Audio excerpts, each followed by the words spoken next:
Day one of making mental health as accessible as possible. Here's the deal. What a therapist can do for you, you can do for yourself. You really don't need a therapist. And especially in this day and age where information is free, it is readily available, and we constantly preach independence. Now more than ever, now that we know so goddamn much about how the mind functions and how things happen, we can easily take your inner voice and train it to be your own therapist. That's what I've done for myself. And that's what I tell people that they can do all the goddamn time. Now, what I did is I also wrote a self-therapist framework, which shows you how I did it. But I will be helping you out and telling you how to do these things through these videos.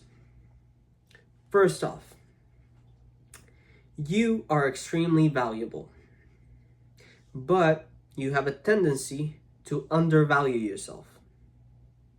And that's a huge problem, because at some point, if you haven't already, you will go out in society and you'll pretend that you're somebody that you're not,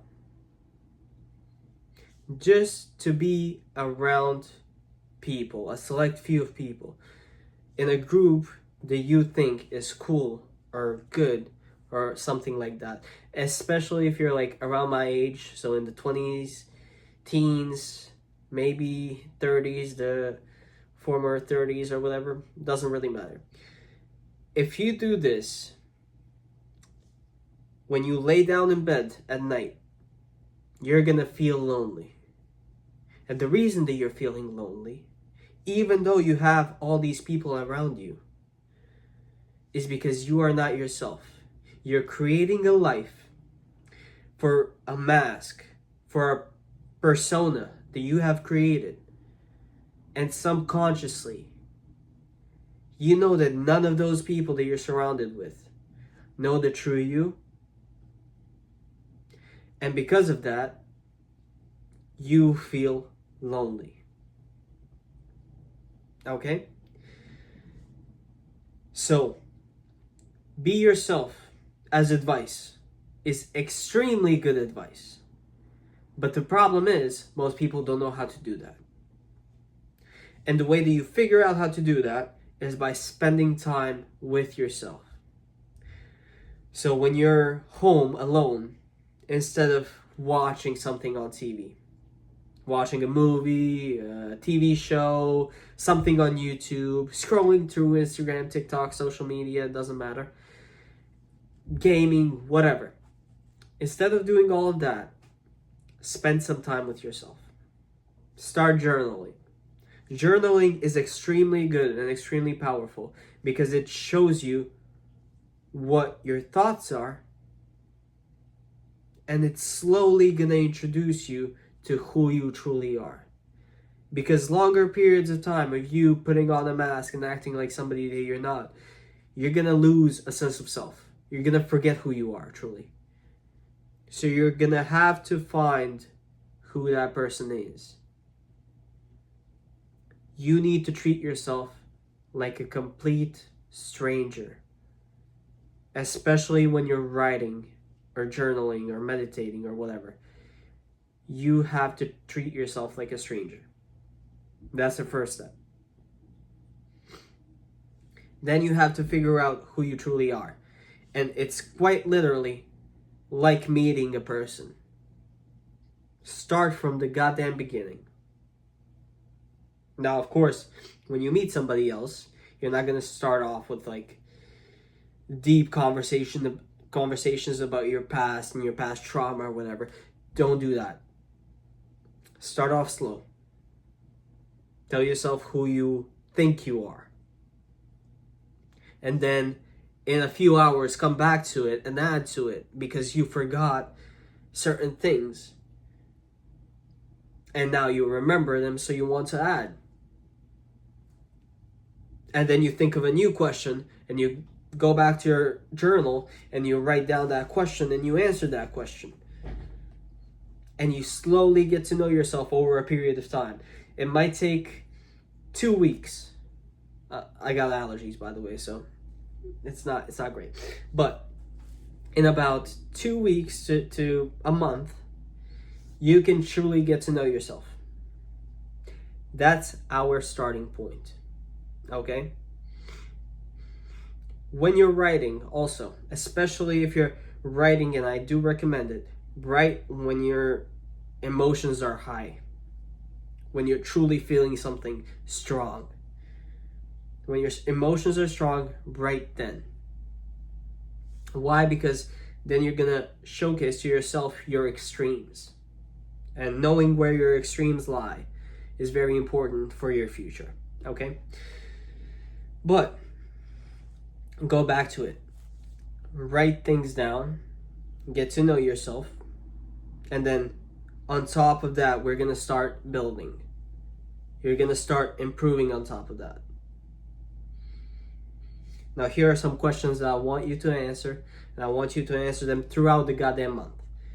So don't give it like one day. Don't give it like 2 hours. That's the worst thing you can do. Give it the whole month, and throughout the whole month, think about these things. I want you to name what you're happy about, who you think your true friends are. Why do you think those people are your true friends? Write down your relationship with your family. Anybody in the family, how your relationship is separately. Write down things that you're unhappy about. Then write things that you don't like about yourself, and write things that you like about yourself. Name every single emotion that you feel throughout the month. And lastly, make a list of the things that you can improve and things that you're gonna have to accept. When you do these things throughout a whole month, you're definitely gonna know yourself. Because these things are extremely important. They affect every single choice that you make throughout your life. And they affect the way that your inner voice talks to you. If you're watching this, chances are that your inner voice is extremely toxic. But it's toxic because it knows something that you don't. Because you haven't been paying attention. Additionally, sometimes your inner voice is toxic because you took on beliefs from the people that you're surrounded with without analyzing them and without having a filter on them. And those beliefs might be toxic. So because you took in those toxic beliefs, your inner voice might have become toxic. We want to know every single thing like this.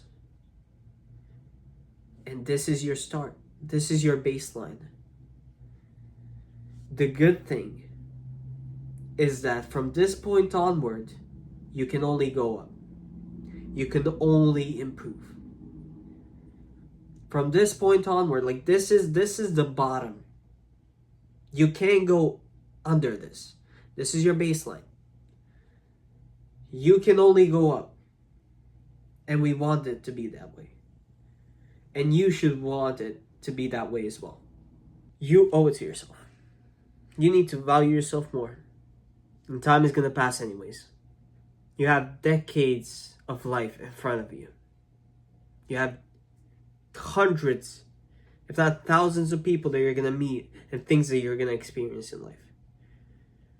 It's much better to put in the work now so that the next decades, the next experiences, the next relationships can be better and better and better.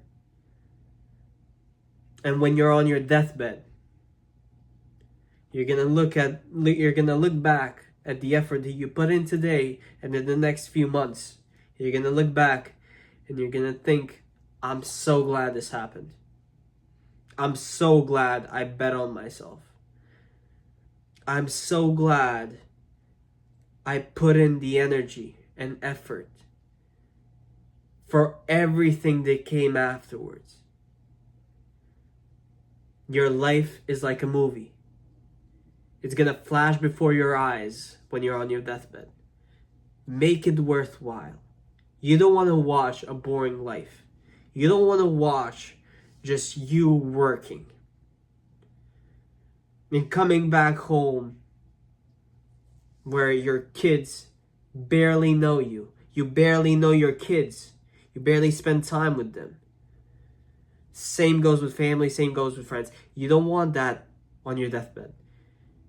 You want to look back and think, wow, everything that I built afterwards, everything that I've experienced, I loved every second of it. And you can only do that if you bet on yourself, if you put in the effort, and if you start valuing yourself more. So please do that, because it's also going to affect all of us. It's going to make us all happier. And we need happy people in society. Do it.